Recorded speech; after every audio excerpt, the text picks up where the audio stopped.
નમસ્કાર મિત્રો, વિડીયોમાં તમારું સ્વાગત છે। મિત્રો, બનાસકાંઠા જિલ્લાનો દાંતા તાલુકો મોટા ભાગે પહાડી અને ઢળાકવાળા વિસ્તારવાળો છે। દાંતા તાલુકામાં મોટા ભાગે આદિવાસી વિસ્તાર ધરાવતો તાલુકો છે અને અનેક બેફામ વાહન ચાલકોના લીધે પણ અકસ્માત સર્જાતા હોય છે। તો સાથે સાથે આ વિસ્તાર ઠલાંગ અને પહાડી હોવાના કારણે અમુકવાર અકસ્માત સર્જાતા હોય છે। ત્યારે આજે સાંજે દાંતા અને અંબાજી હાઈવે માર્ગ પર ટ્રેક્ટરનો અકસ્માત સર્જાયો હતો। મિત્રો, આજે સાંજે દાંતા અંબાજી હાઈવે પર ટ્રેક્ટરનો અકસ્માત સર્જાતા ટ્રેક્ટર ખાઈમાં પડ્યું હતું। દાંતા નજીક આવેલા રસુલપુરના પાટિયા પાસે ટ્રેક્ટરને અકસ્માત નડ્યો હતો, જેમાં ટ્રેક્ટરમાં 2 જણ સવાર હતા। ટ્રેક્ટર રોંગ સાઈડમાં જઈ 7 ફૂટ ખાઈમાં પડ્યું હતું અને ટ્રેક્ટરના ડ્રાઈવરને વધુ ઈજા થઈ હતી।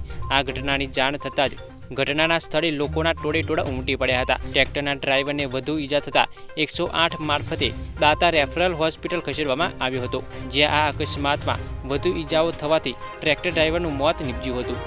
મિત્રો, આ હતા હાલના મહત્વના સમાચાર।